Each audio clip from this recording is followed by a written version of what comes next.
제5장 일곱 심판.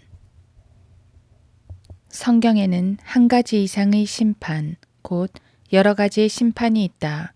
성경에는 실제로 7가지의 심판이 있다. 구원받지 못한 사람들은 단지 총체적인 한 가지 심판만 있다고 생각한다. 대부분의 구원받지 못한 사람들은 언젠가 그들이 죽어서 하늘에 가게 되면 하나님께서 그들의 선행과 악행의 무게를 달아서 선행이 악행보다 더 무거우면 하늘나라에 가고 악행이 선행보다 무거우면 지옥에 가고 무게가 같으면 연옥이나 어떤 다른 곳으로 가게 되리라고 생각한다. 그러나 성경은 7가지 서로 다른 심판이 있다고 가르친다. 예를 들면 첫째, 갈보리에서 이루어진 죄에 대한 심판이 그리스도에게 있었다. 둘째, 구원받은 후에 그리스도인에게는 매일의 자기 심판이 있다. 셋째, 그리스도의 심판석이 있다. 거기서 그리스도인은 심판을 받고 그 후에 그리스도와 함께 영원히 있게 될 것이다. 넷째, 주께서 구원받지 못한 사람들을 심판하게 되는 큰 백보좌 심판이 있다. 다섯째, 다니엘의 70번째 주인 대환란 동안에는 유대인을 심판하실 것이다. 여섯째, 마태복음 25장에서 보면 그리스도께서 다시 오실 때 이방 민족들을 심판하실 것이다. 이것이 6가지 심판이다. 그리고 고린도전서 6장 3절에서 성경은 너희는 우리가 천사들을 심판하리라는 것을 알지 못하느냐고 말한다. 즉, 우리가 반역한 천사들을 심판한다는 것이다. 그러므로 성경에는 7가지의 심판이 있다. 나는 중요한 4가지에 대해서는 비교적 자세히 다루고 나머지 3가지는 그 개요만을 제시하려 한다. 1. 갈보리에서 이루어진 죄에 대한 심판. 성경을 가지고 있으면 로마서 4장 5절을 펴보라. 여기에 첫째 심판이 있다. 이 심판은 죄에 대한 심판이다. 이 심판에서 우리는 죄인으로서 심판을 받는다. 로마서 4장 5절은 행함이 없어도 불경건한 자를 의롭게 하시는 그분을 믿는 사람에게는 그의 믿음이 의로 여겨지느니라 고 말하고 있다. 사람은 행위가 아니라 믿음으로 구원받는다. 행함이 없어도. 성경에서 의로 여겨지는 유일한 종류의 믿음은 일하지 않는 종류의 믿음이다. 성경은 행함이 없어도 라고 말하고 있다. 만약 당신이 구원받지 못한 사람이라면 야고보서 2장을 펴서 이 성경 구절을 근거로 당신 자신을 저주할 것이다. 지옥으로 가는 도로는 선으로 포장되어 있으며 또한 문맥에서 벗어난 성경으로 포장되어 있다. 만약 당신이 지옥에 가고 싶다면 15구절 정도 확실한 구절들을 제공해 줄 수 있다. 지옥에 가고 싶으면 성경을 사용하라. 사탄은 다른 것을 가지고 사람들을 지옥에 보낼 수도 있지만 성경을 가지고도 사람들을 지옥에 보낼 수 있다. 그러므로 우리는 성경을 다룰 때 조심해야 한다. 로마서로 구원받은 후에 자신을 저주하기 위해 이스라엘의 12지파에게 쓰신 야고보서 1장 1절, 야고보서로 가서 어울리지 말라. 로마서는 이방인들에게 쓰여졌다. 우리는 이방인들이다. 성경은 행함이 없어도 불경건한 자를 의롭게 하시는 그분을 믿는 사람에게는 그의 믿음이 의로 여겨지느니라고 말씀하신다. 왜 그런가? 예수 그리스도께서 십자가에 돌아가셨을 때 하나님께서 죄를 알지도 못하는 그를 우리를 위하여 죄로 삼으신 것은 우리로 하여금 그 안에서 하나님의 의가 되게 하셨기 때문이다. 고린도후서 5장 21절. 그리고 예수 그리스도께서 갈보리 십자가에서 돌아가셨을 때 하나님께서 우리의 죄를 그에게 부과하셨다. 그가 죄가 되었다. 이해하겠는가?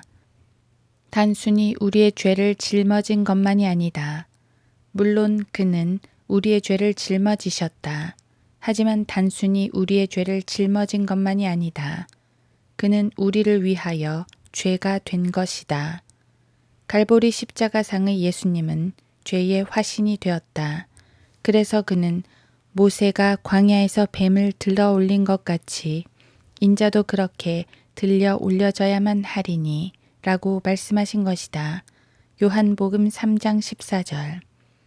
예수 그리스도는 자신을 장대에 매달린 뱀인 마귀에 비유하셨다. 하나님께서 죄를 알지도 못하는 그를 우리를 위하여 죄로 삼으신 것은 우리로 하여금 그 안에서 하나님의 의가 되게 하려 하심이라. 고린도후서 5장 21절.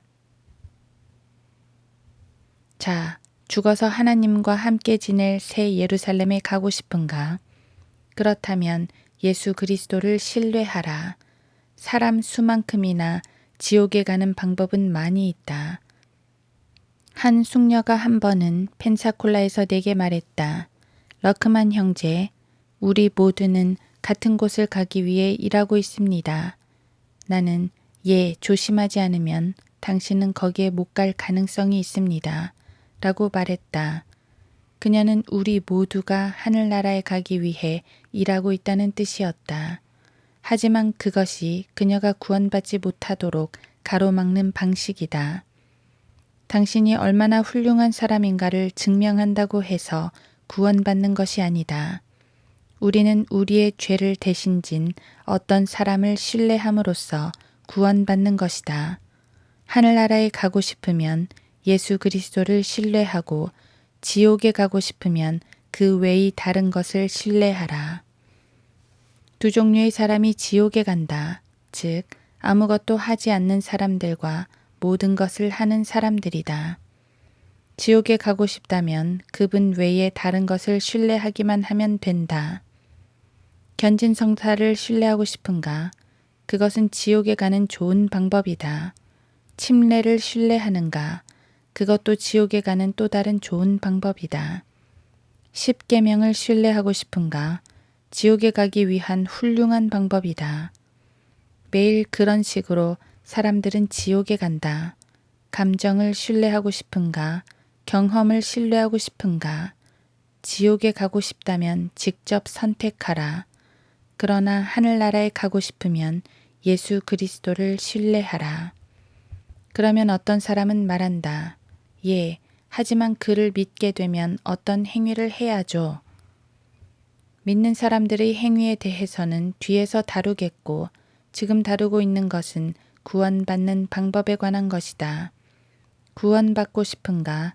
예수 그리스도를 신뢰하라. 지옥에 가고 싶은가? 다른 것을 신뢰하라. 개척자들이 미국을 횡단하던 때로 돌아가 보자. 사람들은 캔자스와 오클라호마 평원과 네브라스카 저 너머에 도착하곤 했다. 그런데 때로는 대평원에 불이 나기도 했다.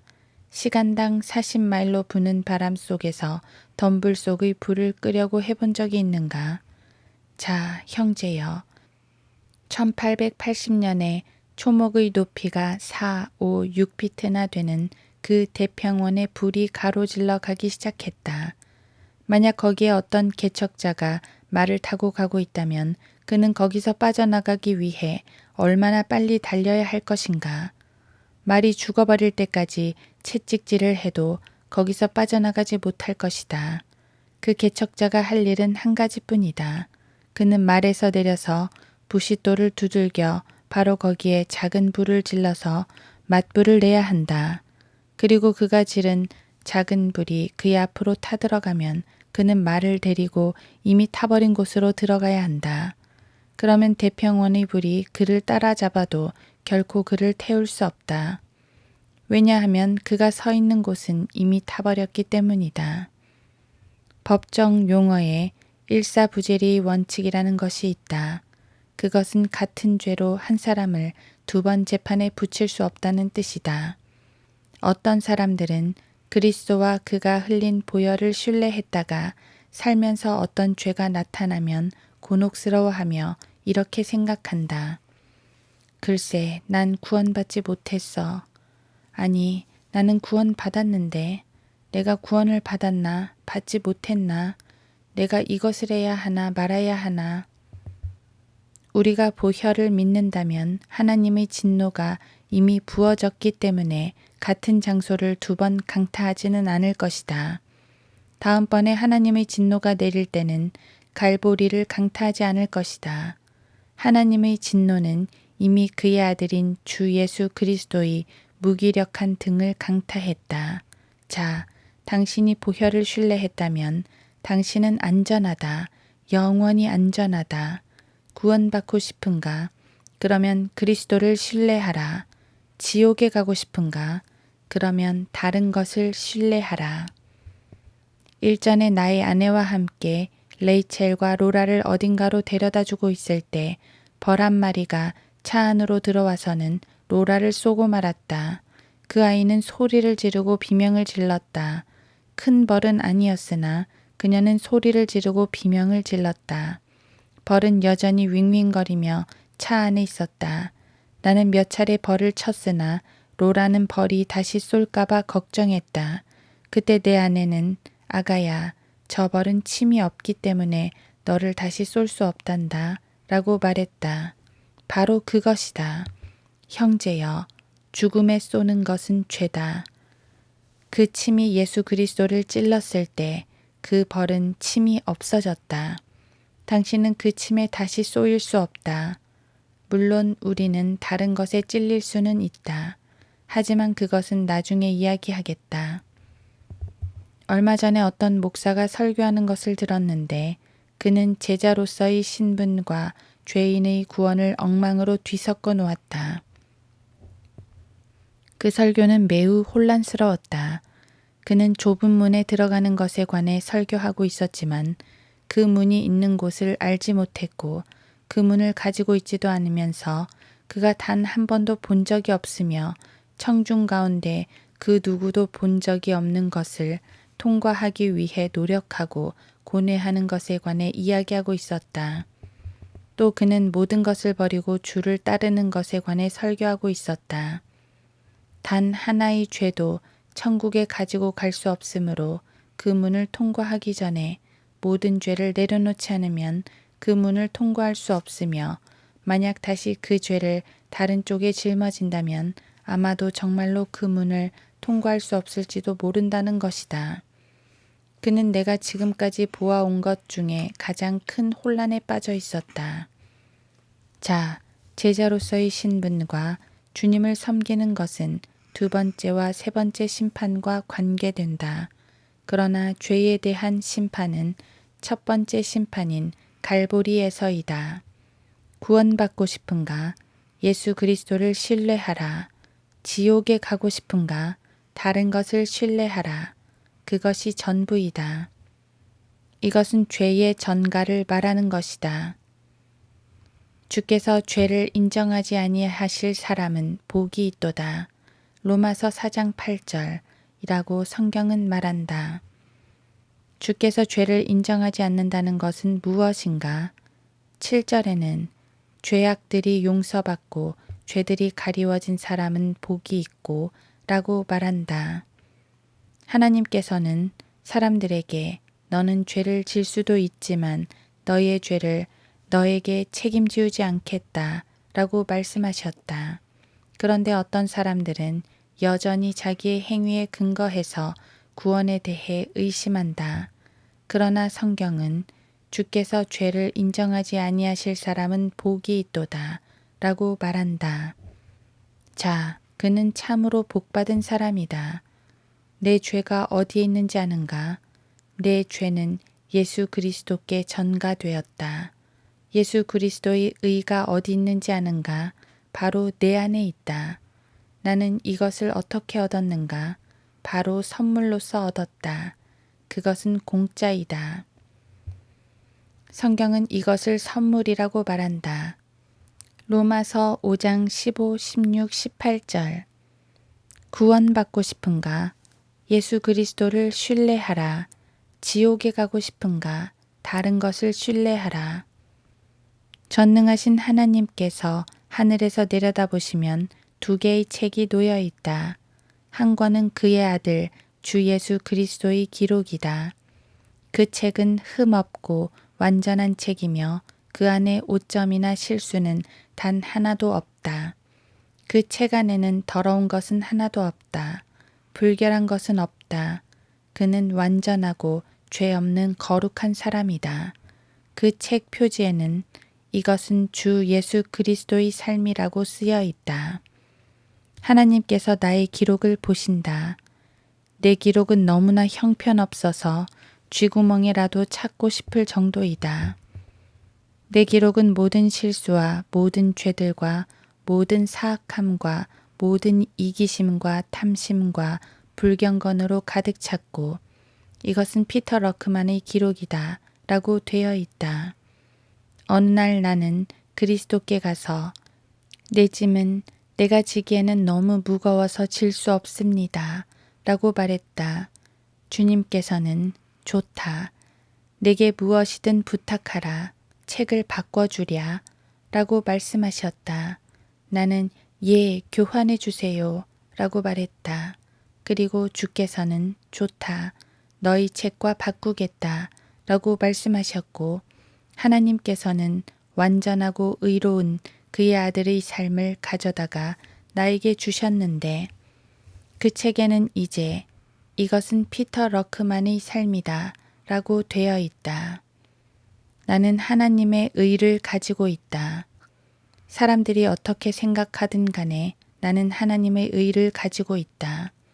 그리고 하나님께서는 나의 더럽고 불결한 진흙투성이를 가져다가 그 책에다 이것은 나의 아들 예수 그리스도의 삶이다 라고 쓰셨다. 그리고 나의 죄를 그에게 전가시키셨다. 자, 죄의 전가. 첫 번째 심판은 갈보리 십자가에서 하나님의 아들 주 예수 그리스도의 무기력한 등 위에 떨어졌다.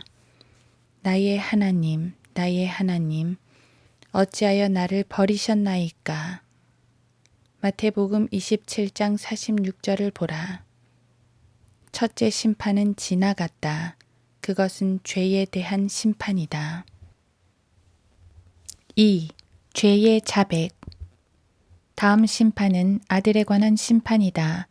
당신은 주 예수 그리스도를 당신의 구주로 영접했으며 그를 신뢰하고 그를 인정하며 믿는다. 그러나 당신은 여전히 죄를 지을 수 있다. 나는 그리스도라는 단단한 바위 위에 서 있다. 다른 모든 것은 모래 속으로 가라앉는다. 당신은 구원을 받았고 거듭났으며 환호성을 지를 만한 입장에 서 있다. 땅 위에 발을 대지 않고 걸을 것 같고 다시는 죄를 짓지 않을 거라고 생각한다. 다시는 죄를 사랑하지 않을 것이며 남은 생애 동안에 항상 죄를 미워할 것이라고 생각한다. 당신을 망친 마귀에게 화를 내고 의로운 분노로 가득 차며 하나님을 위한 열심으로 충만해서 아, 나는 행복의 땅에서 살고 있다. 하늘에라도 오르고 싶을 만큼 행복해 라고 생각한다. 그런데 갑자기 무슨 일이 생긴다. 얼마 후 누군가가 또 나타나 자, 사도행전 2장 38절에 따라 침례를 받지 않았기 때문에 당신은 진정으로 구원받은 것이 아니다 라고 말한다. 당신은 설득되어서 그들에게 합류한다. 당신의 삶에 뭔가가 일어날 것이다. 그것이 나타나고 구원에 대해 의심이 생기기 시작할 즈음 은사주의자들이 나타나서 자, 당신에게 필요한 것은 성령 침례예요. 성령 침례가 필요해요. 구원은 받았지만 성령을 받지 못한 것이 문제예요. 알겠어요? 라고 말한다. 그리고 그들은 당신을 온통 혼란스럽게 만든다. 그들은 두 가지 다른 심판에 관해 혼란을 일으키는 것이다. 당신이 처음 그리스도께 왔을 때는 아들로서 온 것이 아니다. 당신은 죄인으로 온 것이다. 당신이 처음 왔을 때는 그의 아들이 아니었다. 자신을 속이고 내가 그리스도께 나아왔을 때 나는 하나님의 자녀였어 라고 말하지 말라. 그리스도께 나아올 때까지는 하나님의 자녀가 아니었다. 사람들은 이렇게 분명하게 말하지 않는다. 사람들이 말하는 것은 자신을 그리스도께 드리라는 것이다. 자신을 그리스도께 제공한다는 구원의 계획은 도대체 어디서 나온 말인가? 내가 구원받았을 때 나는 나 자신을 그리스도께 드리지 않았다. 만약 내가 나를 그리스도께 드린다면 주께서는 나를 받지 않으셨을 것이다. 나는 욕심 많은 사람으로서 그리스도께 나아갔고 하나님께서는 나에게 뭔가를 주신 것이다.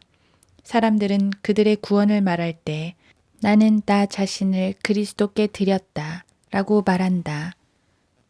그분이 당신을 받으셨다면 그분은 확실히 질이 떨어지는 거래를 하신 것이다.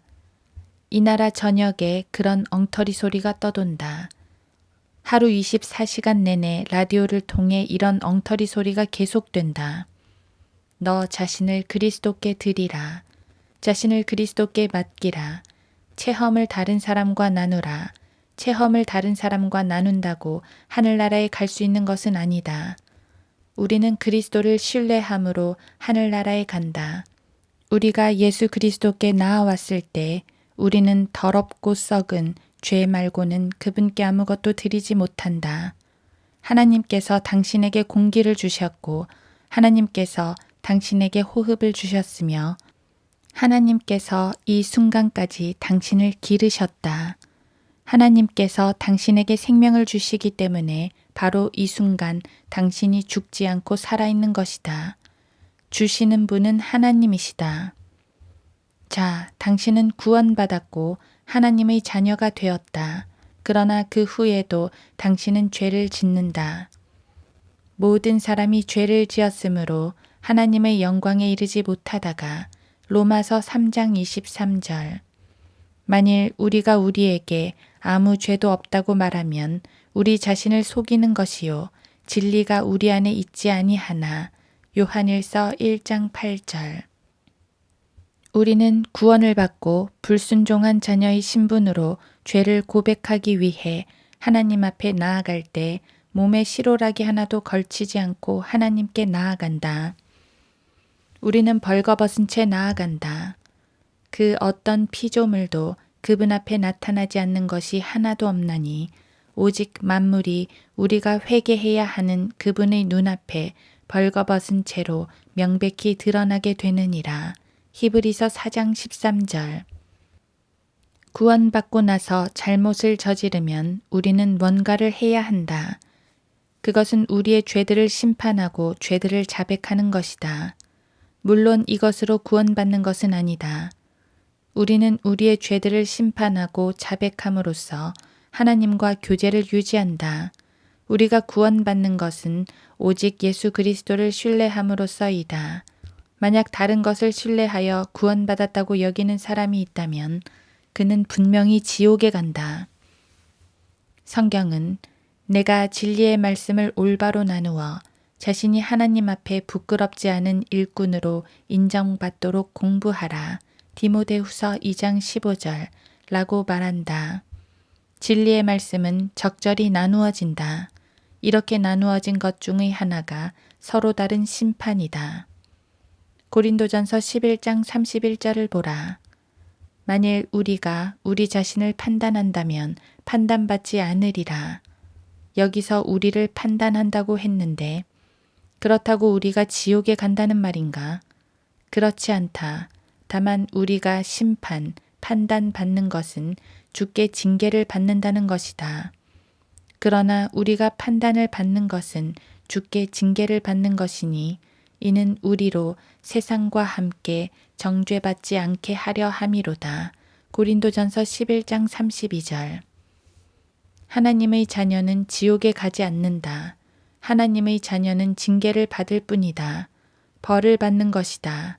자, 당신이 자녀를 둔 부모라면 그 자녀들은 얼마나 오랫동안 당신의 자녀들이 되는가? 영원한 자녀들이다. 내게는 3명의 사내 아이들이 있는데 이 아이들이 얼마나 오랫동안 나의 아들이는지 아는가? 영원히 그렇다. 그 이유는 그들이 나의 씨에서 태어났기 때문이다. 나의 아들이란 사실이 변할 수는 없다. 그들이 죽으면 묘비에 러크만이라는 이름이 새겨질 것이고 그들이 이름을 바꾼다 하더라도 그들은 여전히 나의 아들이다. 구원받은 후에 얼마나 오랫동안 하나님의 아들들이 되는지를 아는가? 영원히 그렇다. 이 사실은 결코 취소될 수 없다. 이 나라의 법에는 아이를 데려다가 양자로 삼으면 상속권이나 소유권을 박탈할 수 없다.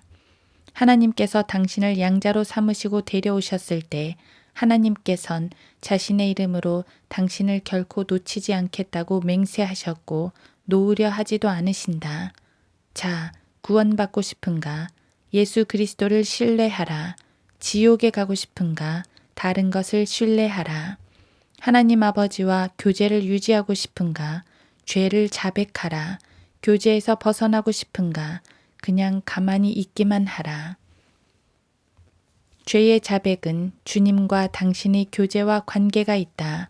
만약 내 아이들 중의 하나가 차를 부수고 집에 불을 지르고 나서 내가 그를 꾸짖는데 그냥 거기 서서 나를 쳐다보고 글쎄요, 어쩔 수 없었어요 라고 말하고 사과도 하지 않고 잘못했다고도 말하지 않고 제대로 해놓겠다고도 말하지 않는다면 나는 그를 내쫓을 것이다.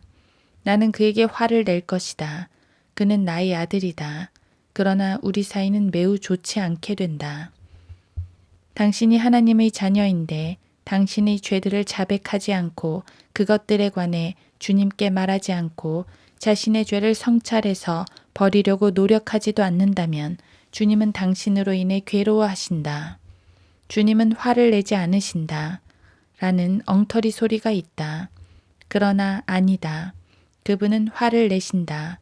주께서는 당신을 징벌하실 것이다. 아버지가 화가 나면 회초리를 꺼내신다. 하나님의 백성들 중의 어떤 사람들은 끔찍할 만큼 매를 맞는다. 왜 죄를 자백하지 않는가? 죄를 자백하라. 그렇지 않으면 당신이 심각한 문제에 빠질 것이라는 것을 하나님은 아신다.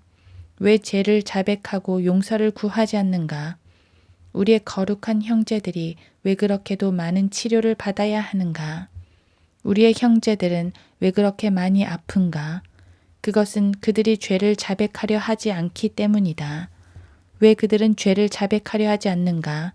어떤 사람들은 성경에서 하나님께로부터 태어난 사람은 누구나 죄를 짓지 아니하나니 이는 하나님의 씨가 그 사람 안에 거함이요 또 죄를 지을 수 없는 것은 그가 하나님께로부터 태어났기 때문이라고 된 것을 읽고는 요한일서 3장 9절. 자, 여길 봐. 나는 구원받았으니까 죄를 짓지 않아 라고 하며 죄를 자백하지 않는다. 그래서 그들이 처음 죄를 짓게 되면 글쎄 난 고의로 죄를 짓지 않았어. 이건 단지 실수야 라고 생각한다.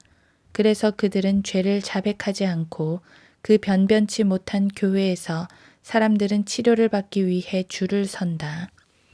고린도전서 11장 30, 31절에서 성경은 이 때문에 너희 가운데 많은 사람이 약하고 병들었으며 상당수가 잠들었느니라. 만일 우리가 우리 자신을 판단한다면 판단받지 않으리라고 말한다. 물론 병든 사람들이 모두 죄를 자백하지 않았기 때문에 아프다는 말은 아니다. 그러나 죄를 자백하지 않고 병들어 있는 사람은 이중고를 지고 있는 것이다. 좀 더 단련을 받고 싶다면 그대로 있으라. 전에도 이런 이야기를 했지만 이것은 반복할 만한 가치가 있다. 왜냐하면 이것은 내 삶에서 보아왔던 가장 분명한 일들 중의 하나이기 때문이다. 나는 1952년에 펜사콜라에서 이런 일을 보았다. 어느 날 나는 북 데이비스 고속도로에서 북쪽 방향으로 운전을 하다가 오른쪽에서 크고 뚱뚱한 유색인종의 한 여인을 보았다. 아마 틀림없이 200파운드는 됐을 것이다. 그 여인은 4살쯤 되는 작은 소년의 손을 잡고 있었는데 그 아이를 어딘가로 데려간다고 말을 했다. 그곳이 어딘지는 나는 모르지만 그녀는 그 아이를 데려가고 있었고 그 아이는 가고 싶어 하지 않았다. 그 아이는 고함을 치고 비명을 지르며 소리 지르면서 6발자국쯤 갔을 때마다 땅을 발로 쳐댔다.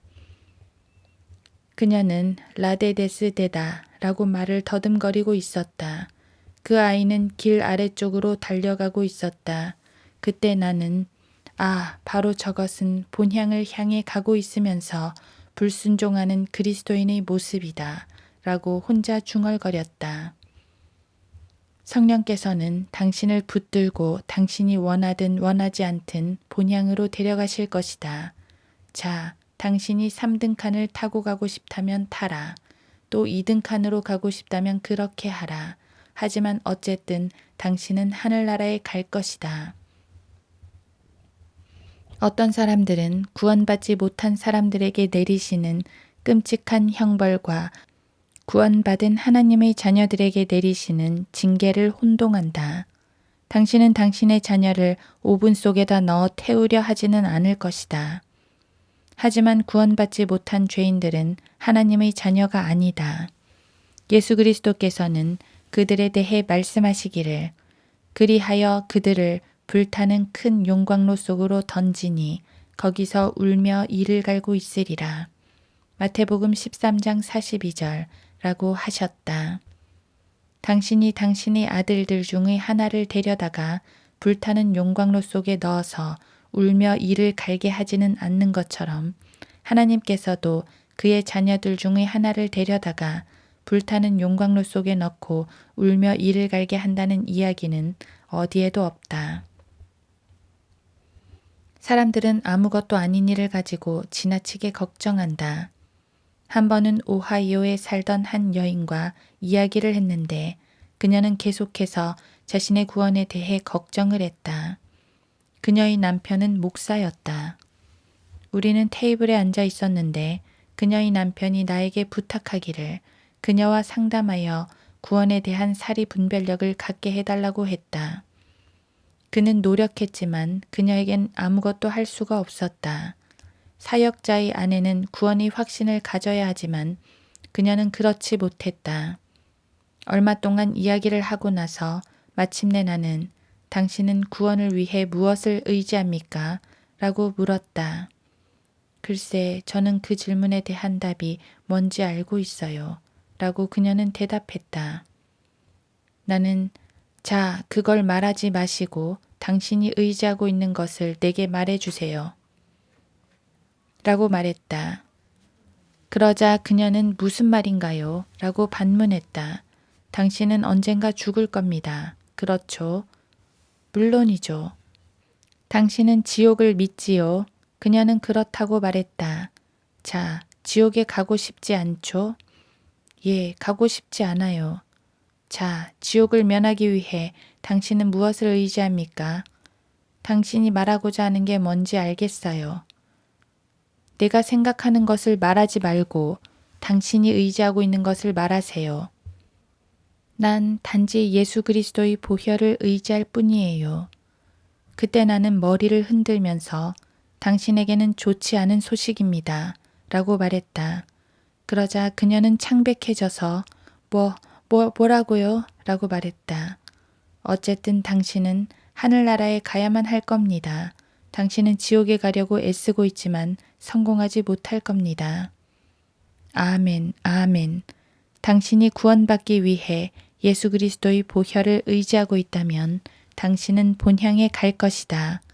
머리가 먼저 들어갈지 발이 먼저 들어갈지는 모르지만 당신은 분명히 가게 될 것이다.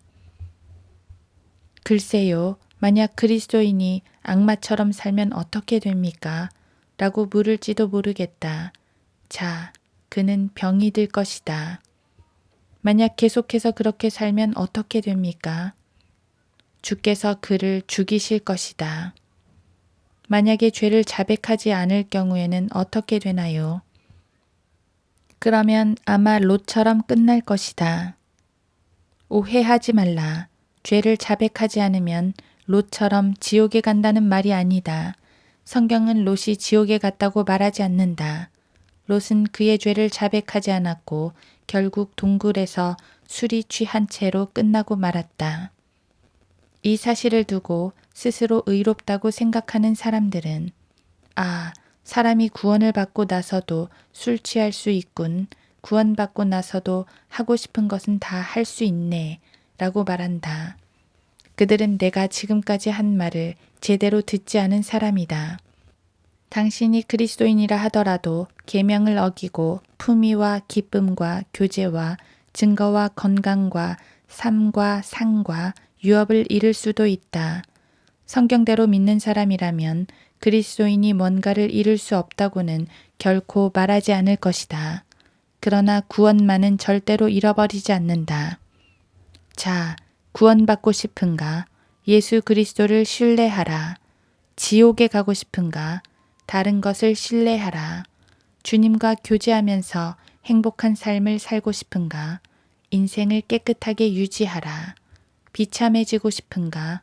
더럽혀진 채로 내버려 두라. 그것이 전부다.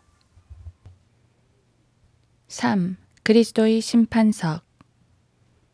성경을 펴서 고린도후서 5장 10절을 보라. 성경에는 적절한 구분들이 있으므로 올바로 나누지 못하면 교리에 혼란이 생긴다.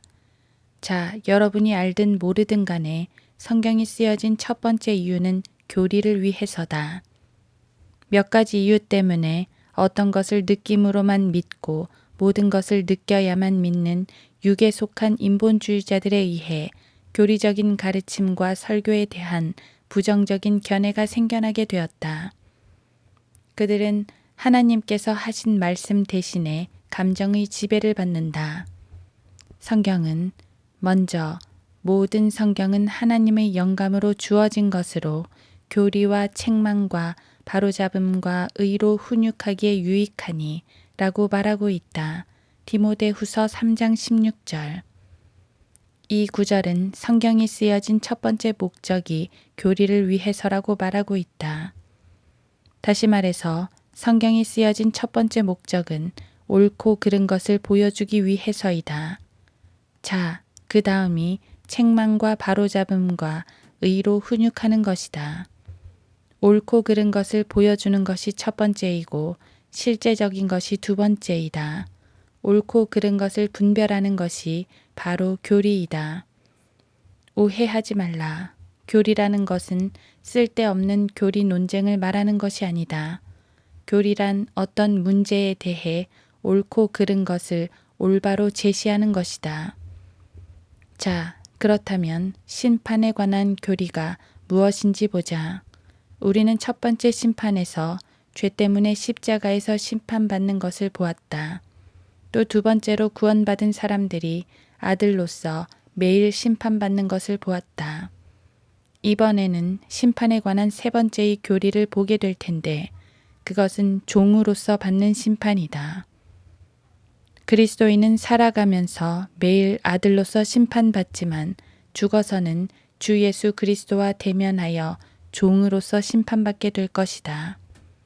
사람은 심판을 피할 수 없다. 심지어 하나님의 자녀라도 심판을 피할 수 없다. 지옥으로 가는 심판은 모면할 수 있겠지만 자기 성찰의 심판은 피할 수 없다. 당신은 당신 자신을 심판해야 한다. 또 그리스도인은 그리스도의 심판석을 피할 수 없다. 이는 우리 모두가 반드시 그리스도의 심판석 앞에 나아가서 선이든지 악이든지 각자 자기가 행한 것에 따라 자기 몸으로 행한 것들을 받을 것이기 때문이라. 고린도후서 5장 10절. 사람들은 성경을 엉망으로 만들어서 이 구절을 백보좌 심판과 관련시킨다. 교회 시대에 구원받은 사람들은 백보좌 심판에서 심판받지 않는다. 백보좌 심판에서는 이것이 그리스도의 심판석이라고 언급되지 않는다. 그것은 큰 백보좌라고 언급된다. 요한계시록 20장 11절. 이것을 똑바로 이해해야 한다. 자, 그리스도의 심판석은 고린도후서 5장, 고린도전서 3장, 로마서 14장에 언급되어 있다. 많은 변개된 성경들은 로마서 14장에서 그리스도의 심판석을 하나님의 심판석으로 바꾸어 놓았다. 한글판 개역 성경도 마찬가지이다.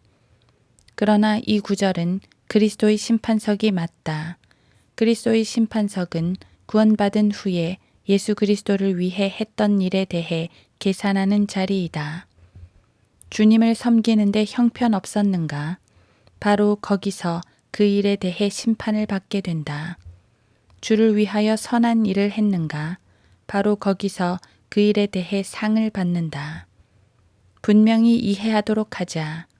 그리스도인은 죄 지은 것 때문에 지옥에 가지는 않는다. 그것은 십자가에서 처리되었다. 그리고 주님을 위해 봉사한 것 때문에 하늘나라에 가는 것도 아니다.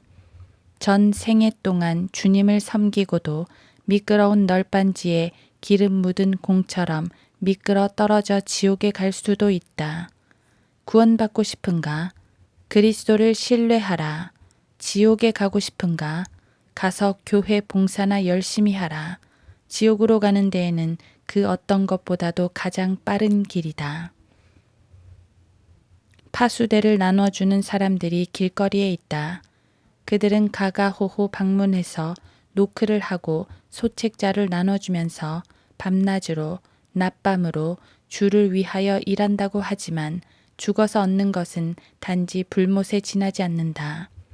어떤 사람들은 찬양을 하고 어떤 사람들은 전도를 하며 어떤 사람들은 교회 봉사를 열심히 하고 어떤 사람들은 구제와 선행을 주를 위하여 자원하여 하지만 그들이 예수 그리스도를 신뢰하지 못하고 단지 일만 한다면 그들은 지옥으로 갈 뿐이다. 행위로는 구원받지 못한다. 행위로 상은 받을 수 있으나 구원은 받지 못한다. 고린도전서 3장 11에서 15절에서 이 심판에 관해 언급하고 있다. 이 닦아놓은 기초 외에 아무도 다른 기초를 놓을 수 없나니 이 기초는 예수 그리스도시라. 이제 누구든지 이 기초 위에 금이나 은이나 보석이나 나무나 짚이나 그루터기로 지으면 각 사람의 일한 것이 나타나게 되리니 그날이 그것을 밝힐 것이라. 이는 그것이 불로써 드러나고 또 그 불은 각 사람이 일한 것이 어떤 종류인지를 시험할 것이기 때문이라. 만일 어떤 사람의 일한 것이 세운 그대로 있으면 그는 상을 받을 것이요. 만일 어떤 사람의 일한 것이 불타버리면 그는 손해를 당하리라. 그러나 그 자신은 구원을 받게 되지만 불에 의해서인 것처럼 그렇게 되리라. 나는 구원받기 전에 로마 가톨릭 신자였다. 성 미카엘 성당의 사제가 자, 알다시피 성경은 사람이 불을 통과해서 구원을 받는다고 말하고 있다. 그러므로 연옥에 가서 얼마 동안 불에 탄 후에 밖으로 나온다. 사람은 불로 구원을 받는다. 라고 말했다. 그러나 바로 위에서 읽었던 구절은 그 사람이 불에 탄다는 말이 결코 아니다. 15절은 만일 어떤 사람이 일한 것이 불타버리면 그는 손해를 당하리라. 그러나 그 자신은 구원을 받게 되지만 불에 의해서인 것처럼 그렇게 되리라. 고 되어 있다. 불은 사람이 아니라 모든 사람이 공적을 시험하게 된다. 어떤 사람의 일한 것이 불타버리면 이것은 사람이 아니라 공적이 불에 타는 것에 관해 말하고 있는 것이다. 구약에 이것과 완전히 같은 모형이 있다. 그의 이름은 롯이다.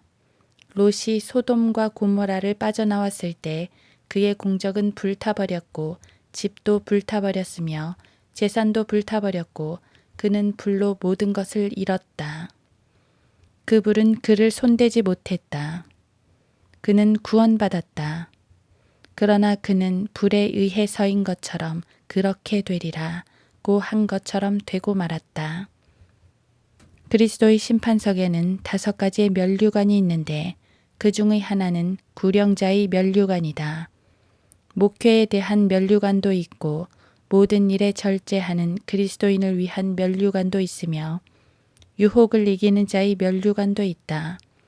또 그리스도가 오시기를 사모하고 그의 재림을 고대하는 그리스도인을 위한 면류관도 있다. 신약에는 이렇게 5가지의 면류관이 있는데 이것들은 행위로 얻는 상이다. 크레스트 뷰에서 요전날 한 친구가 설교하는 것을 들었는데 그는 이 모든 것을 너무 엉망으로 만들어서 무슨 말을 하는지도 알지 못했다. 그는 술을 한번 마신다거나 음행을 한번 저지른다거나 이것이나 저것을 한번 하게 되면 불의한 자는 하나님의 나라를 상속받지 못하기 때문에 고린도전서 6장 9절 지옥에 가게 될 것이라고 말하고 있었다. 그가 오류를 범한 것은 하나님의 나라 The Kingdom of God과 하늘나라 Heavenly Kingdom을 구분하지 못한 것이었다. 하나님의 나라는 성도가 죽어서 가는 하늘나라가 아니다. 하나님의 나라는 새 예루살렘도 아니다. 교회 시대 이후에 있게 될 하나님의 나라를 말할 때 그것은 예수 그리스도가 재림하시면 지상에 있게 될 어떤 나라를 말한다. 그러므로 고린도전서 6장 9절에서 말하는 것은 지옥에 간다는 뜻이 아니었다. 하나님의 사람들은 갈라디아서 5장 19에서 21절에서 이런 죄들에 관해 경고를 받는다. 구원받은 사람들은 구원받지 않은 사람들이 저지르는 것과 같은 죄를 저지르는 것에 관해 경고를 받는다. 만약 이것을 이해하지 못한다면 그것은 당신이 구원받은 지 얼마 되지 않았거나 그렇지 않으면 잘못된 무리와 교제를 해오고 있었다는 뜻이다. 나도 알고 당신도 아는 것처럼 구원받지 못한 사람들이 저지르는 죄를 그리스도인도 또한 범한다.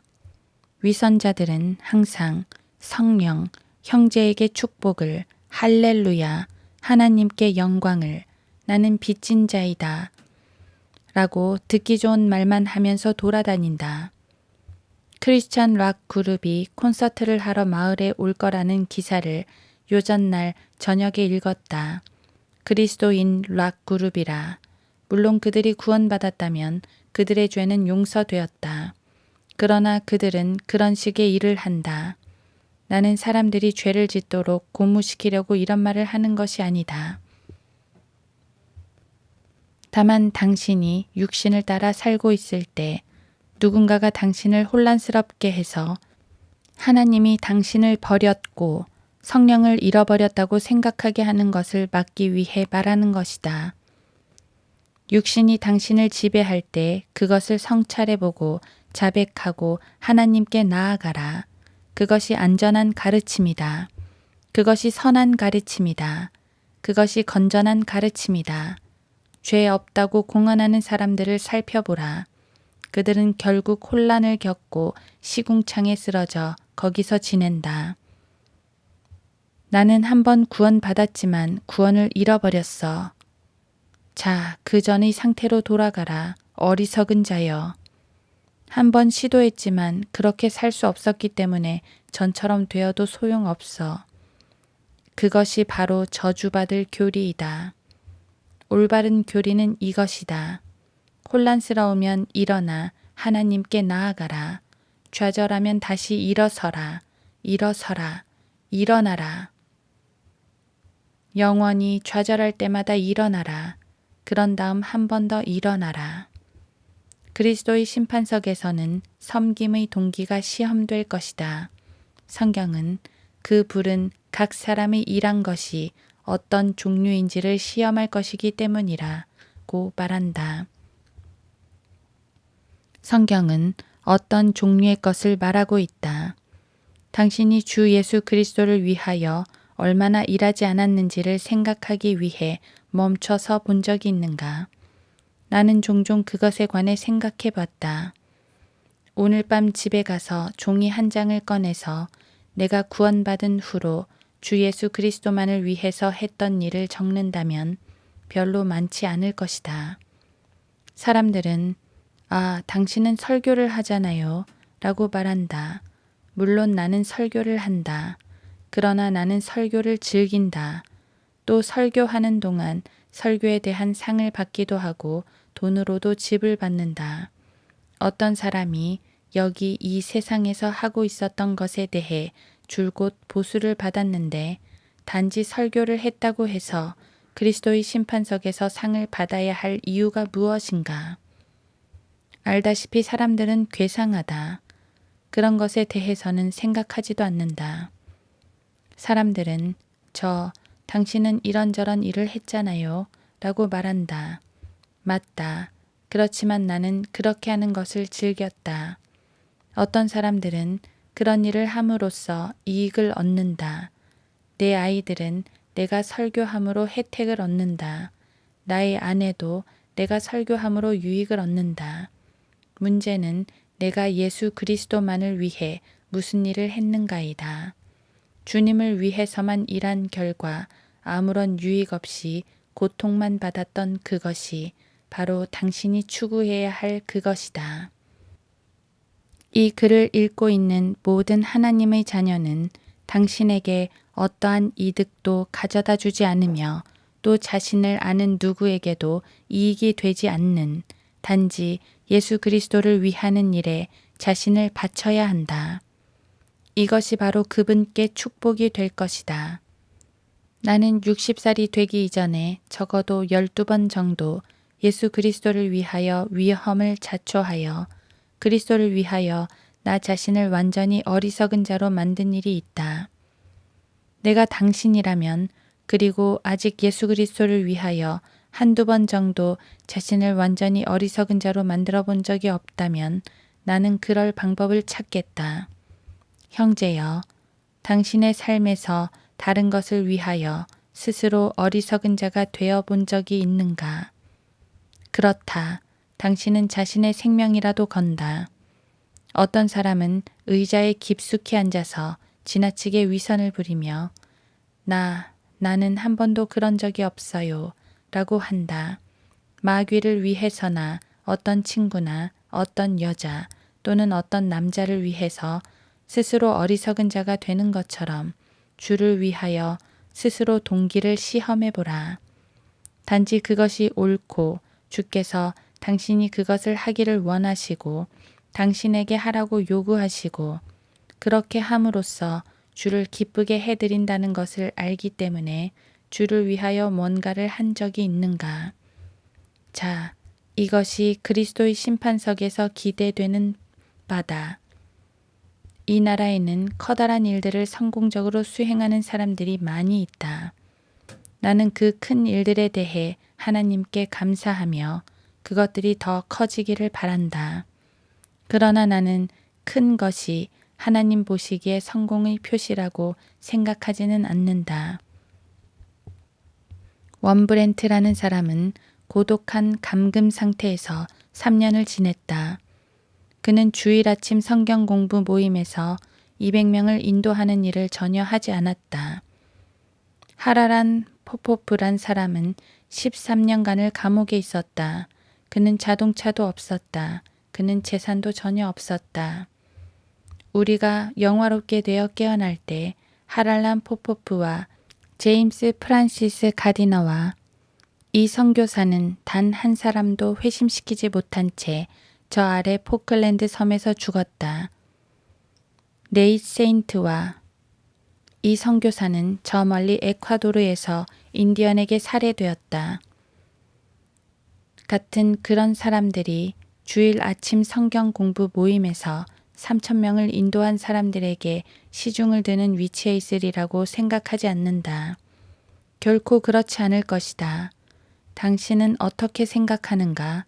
나는 주님은 마음을 보신다고 믿는다. 몽고메리 근처 엘리베마 어딘가에 있는 한 사람이 기억난다. 2년 전에 나는 그를 위하여 모임을 인도했었다. 그는 로티문 지역에서 독립침례교회를 목회하고 있었으며 주일 아침 성경 공부 모임에서 약 150명 정도를 인도하고 있었고 1년에 2명 정도 침례를 주었다.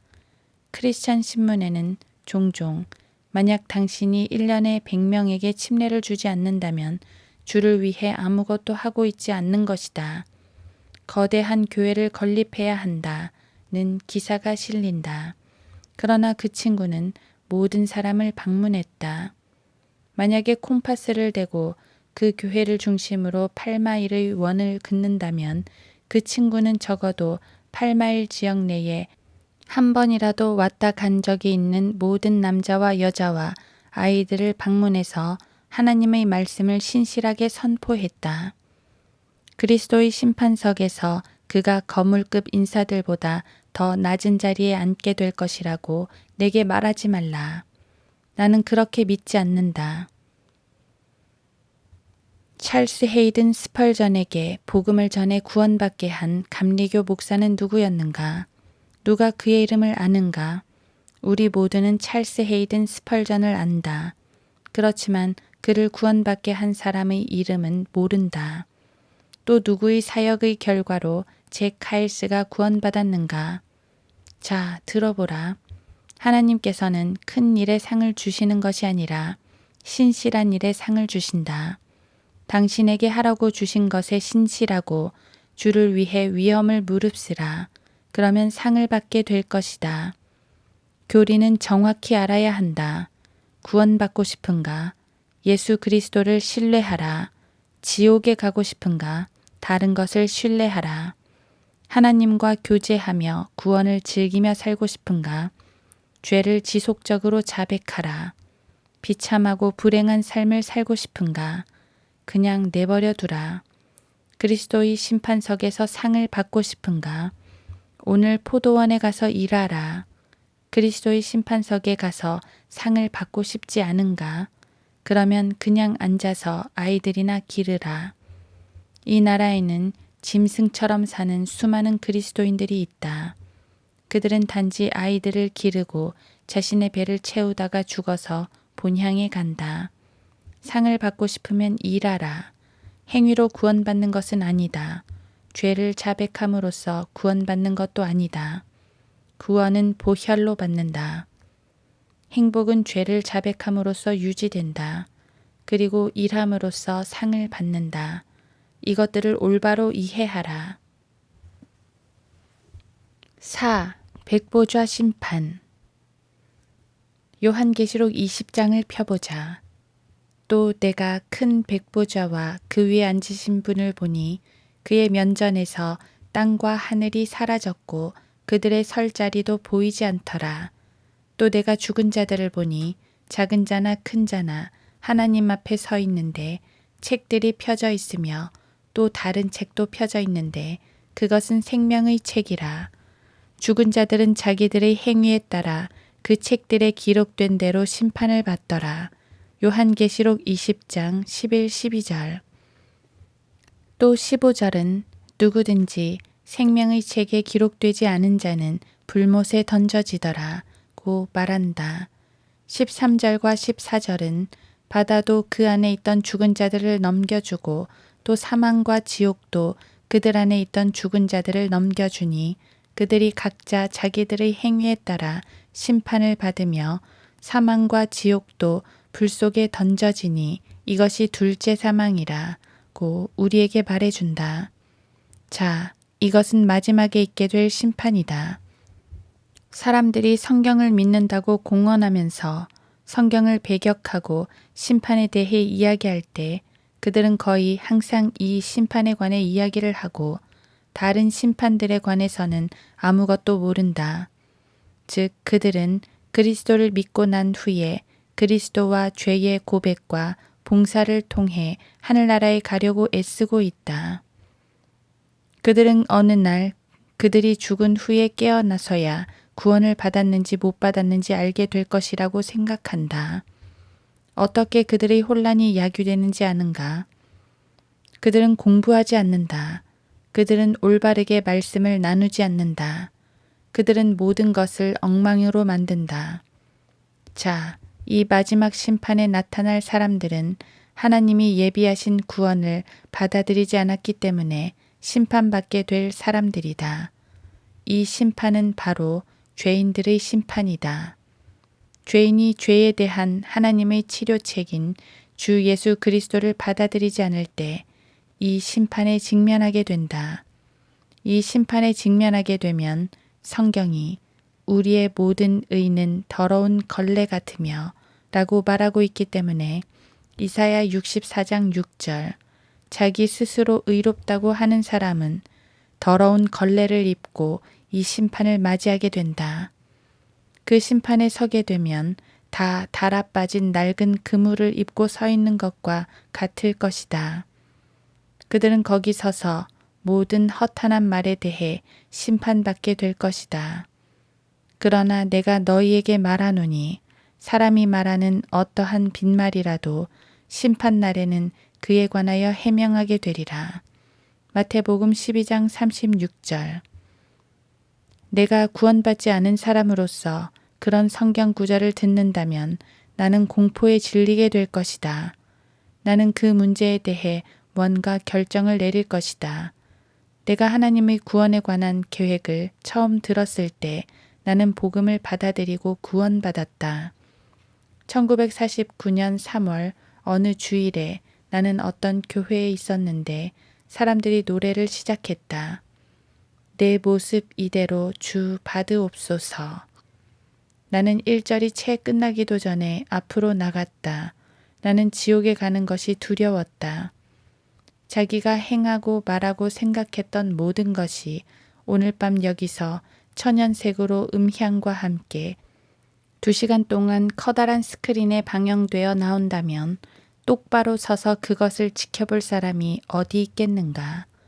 아마 이 나라에서 15살 이상 된 사람치고 그 앞에 똑바로 서서 볼 수 있는 사람은 아무도 없을 것이다.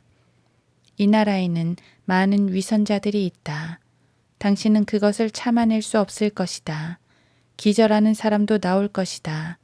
자, 만약 당신이 그리스도를 신뢰하지 않는다면 당신이 서게 될 자리가 있다. 바로 큰 백보좌 심판이다. 자, 마태복음에 나오는 혼인잔치를 예로 들어보자. 이 구절은 이 상황에는 실제로 적용되지는 않지만 그 안에는 여전히 영적으로 적용되는 점이 있다. 이 구절에서 우리는 자기의라는 더러운 걸레를 걸치고 준비하지 않은 채 이 심판을 맞이하는 어떤 사람의 실체를 볼 수 있다. 이 심판에서 정말로 무서운 것 중의 하나가 뭔지 아는가? 이 심판에서 무시무시한 것 중의 하나는 당신이 하나님을 대면하게 될 때 발밑에 아무것도 없게 될 것이라는 점이다. 마태복음 25장에 나오는 민족들의 심판과 그리스도의 심판석을 혼동하는 사람들은 잘 이해할 수 없을 것이다. 그리스도의 심판석에서 당신은 주와 함께 있다가 이 땅으로 되돌아올 것이다. 그러나 백보좌 심판에는 되돌아올 땅이 없다. 하늘과 땅이 뜨거운 열에 녹아서 사라져버리고 타서 소멸되었기 때문이다. 베드로후서 3장 10절. 마지막 심판에서 만약 당신이 이 심판을 맞이하게 된다면 당신은 우주 공간에서 발 아래로 약 200억 광년 밑으로는 아무것도 없이 서 있게 될 것이다. 당신은 위를 쳐다보고 그 빛이 너무 밝아서 쳐다볼 수 없다는 것을 알게 될 것이다. 어느 누구도 그런 식으로 하나님을 볼 수 없다. 당신은 다시 발 아래를 내려다본다. 많은 물소리처럼 한 목소리가 당신에게 나오고 주께서는 자, 네가 말할 기회가 있다. 자, 말하라. 너는 무엇을 간청하겠는가? 유죄인가 무죄인가 라고 하실 것이다. 당신은 묵비권을 행사할지도 모른다. 이 심판에서 논쟁이란 없다. 만약 당신이 결백합니다 라고 한다면 하나님께서는 좋다, 기록을 보자 라고 하실 것이다. 자, 화면이 나오고 움직이기 시작한다. 그 화면이 4분의 1도 끝나기 전에 당신은 그것을 멈춰요. 그것을 멈춰. 그만해. 라고 소리 지를 것이다. 미카엘과 가브리엘, 모세, 베드로, 야고보, 요한, 바울, 무디, 토레이, 피니, 휘필드, 스펄전, 그리고 당신의 모든 구원받은 친구들과 친척들, 이웃들과 구원받은 가족들이 당신의 비밀스런 삶의 세부 사항들을 구경하는 것을 상상할 수 있겠는가? 당신은 당신 자신의 저주에 대해 아멘 이라고 말할 수밖에 없을 것이다. 당신이 우주의 끝에서 떠나 200억 광년 아래 불못으로 떨어지게 될 때 아래로 내려가는 줄곧 당신은 아멘 하고 소리 지를 것이다. 자, 그것은 무시무시한 순간이 될 것이다. 그것에 대해 당신이 어떻게 느낄지 나는 모르겠다. 그러나 내가 어떻게 느낄지는 안다. 나의 마음에 두려움을 가르친 것은 은혜였고 이 은혜가 나의 두려움을 해방시켰다. 그리고 하나님께 감사한다. 나는 거기 서서 심판받을 필요가 없다. 왜냐하면 이미 다 사라져버렸기 때문이다. 첫 번째 심판을 기억하라. 나의 죄는 이미 다 소멸되었다. 어떤 사람은 나에게 두 번째 기회를 주세요 라고 말할 것이다. 백보좌 심판이 그에게 두 번째 기회가 될 것이다. 그는 죽어서 40년이나 100년이나 아니면 1000년쯤 지옥에 있다가 주께서 그를 바깥으로 데리고 나와서 지옥에서 불못으로 옮겨갈 기회를 주실 것이다. 그런 기회를 요구하고 싶은가? 나는 그런 기회를 얻으라고 충고하지는 않겠다. 당신은 자신이 똑똑하다고 생각한다. 옛날 남부지방에 살던 거칠고 무식한 귀머거리 목사가 당신에게 소리 지르고 화나게 했던 것, 그것이 바로 당신이 두 번째 기회에 대해 느끼는 방식이다. 기회를 얻고 싶은가? 가서 그 기회를 취하라. 그러나 당신이 바보가 아니라면 그런 기회는 취하지 않을 것이다. 마태복음 22장에서 어떤 왕이 혼인잔치를 열고서 시간이 되자 손님들을 불렀다. 그런데 한 사람은 농장으로 갔고 한 사람은 장사하러 도시로 갔다. 성경은 그들이 하나같이 변명하기 시작했다고 말한다. 왕은 다른 사람들을 결혼식에 오도록 종들을 보냈지만 그들은 들으려 하지 않았다. 마침내 왕은 큰 길로 가서 불구자들과 절름발이와 팔다리가 없는 사람들과 눈먼 자들을 데려오라. 내 아들이 혼인잔치에 사람들이 오기를 원한다. 라고 말한다. 종들은 밖으로 나가서 그들을 데려온다. 그때 당시 부자들은 혼인식에 사람을 초대할 때 손님이 문을 통과할 수 있도록 혼인 예복을 주었다. 이것은 훌륭하고 하얀 세마포인 성도들의 의이다. 요한계시록 19장. 성경은 하나님께서 그의 천사들을 보내셔서 의인들로부터 악인들을 가려낼 것이라고 말한다. 그분은 예복을 입지 않고 혼인잔치에 들어온 구원받지 않은 죄인들을 데려다가 그 사람의 손과 발을 묶어서 데리고 나가 바깥 흑암에 내어 던지라. 거기서 울며 이를 갈고 있으리라고 했다. 마태복음 22장 13절. 성경은 바깥 흑암이라고 말한다. 이것은 무덤이 아니다. 그분은 그들을 불타는 용광로 속에 집어넣으라고 말씀하시는 것이다. 그러므로 이런 친구가 거기에 나타나면 주께서는 왜 너는 혼인 예복을 입지 않았는가? 라고 말씀하신다.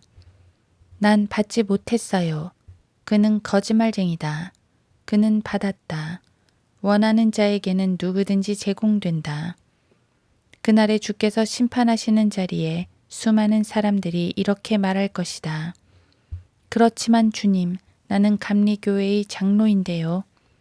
그를 밖으로 던져라. 그렇지만 주님, 나는 뇌성마비 복음운동연합기금의 회장인데요. 밖으로. 그렇지만 주님, 나는 가난한 사람들에게 자선을 베풀었고 침례를 받았는데요. 나가. 그렇지만 나는 견진 성사를 받았는데요. 끌어내. 그렇지만 나는 그를 밖으로 끌어내라. 한 천사가 당신을 붙잡아서 어디로 보낼지 아는가? 당신은 울며 소리 지르며 이를 갈 것이다. 바깥 어두운 곳, 불못으로 가는 것이다. 당신은 잃어버린 바 된 것이다. 자, 유의해서 보라. 구원받고 싶은가? 예수 그리스도를 신뢰하라. 지옥에 가고 싶은가? 다른 것을 신뢰하라. 주님과 교제하면서 행복한 그리스도인의 삶을 살고 싶은가? 모든 것을 성찰해서 모든 죄를 자백하라. 주께 상을 받고 죽어서 그와 함께 영광스러운 본향에 들어갔을 때 주님께 잘하였다, 착하고 신실한 종아 라는 말씀을 듣고 싶은가? 포도원에 가서 그를 위하여 일하라. 심판석에 가서 당신의 행위와 성경과 교회 회원이라는 것과 당신이 얼마나 좋은 사람인가를 증명하기 위하여 당신이 선택한 모든 훌륭한 말들로 자신을 정당화시키고 싶은가? 좋다. 당신은 마지막 심판에 나타나서 불못으로 던져질 것이다. 그러나 그렇게 하지 말라. 구원받으라. 바로 지금 구원받으라.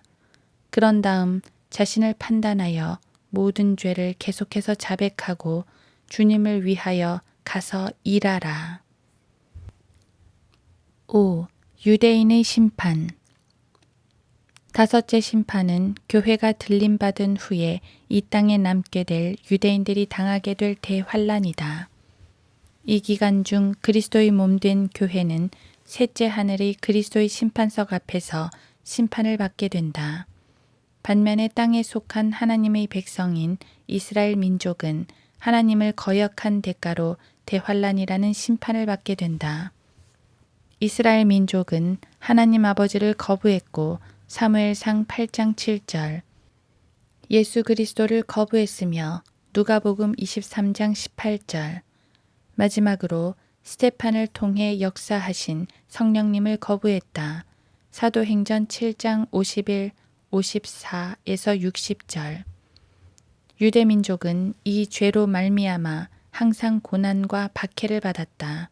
그들은 이방인들에 의해 괴롭힘을 당했고 재판관기 4장, 5장, 사네립에 의해 억압을 받았으며 열왕기하 19장, 느부갓네살에 의해 학살당했고 예레미야 애가 1에서 4장, 로마인들에 의해 살상당했으며 AD 70년, 영국에서 추방당했고 AD 1020년, 유럽인들에 의해 박해받았고 AD 1096년, 에드워드 1세에 의해 쫓겨났으며 AD 1272년, 프랑스에서는 재산을 몰수당했고 AD 1306년, 독일에서는 화형에 처해졌고 AD 1348년에서 1350년, 스페인에서는 쫓겨났다. AD 1492년, 그리고 히틀러에 의해 가스실에서 처형당한 후 화장되어 재가 되고 말았다. 1935년에서 1945년.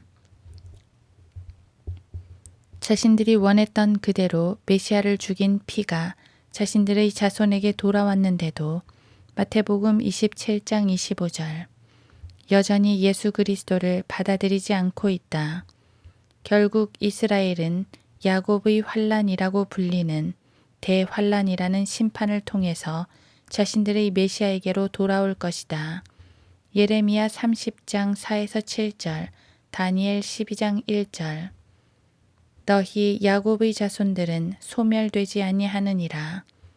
말라키 3장 6절는 약속대로 불가사의한 이스라엘 민족은 대환란을 통하여 민족적인 회개와 구원을 이루게 될 것이다.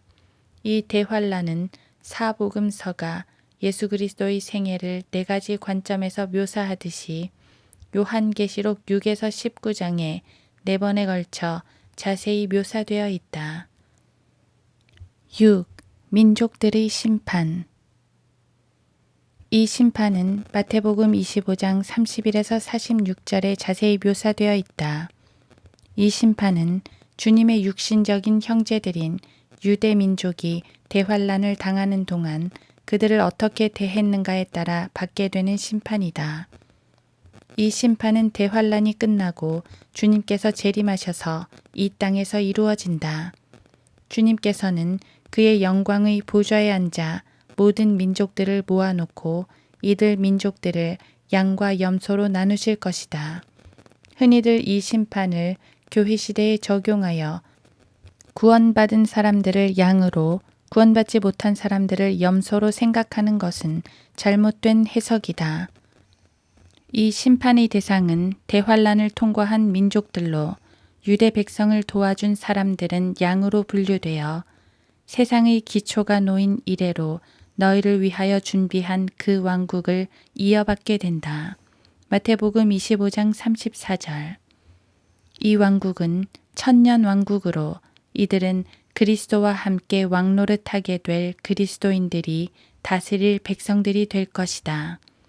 반면 적그리스도와 함께 이스라엘을 박해하고 돌아보지 않았던 민족들은 염소로 분류되어 영원한 불 속으로 들어가게 된다.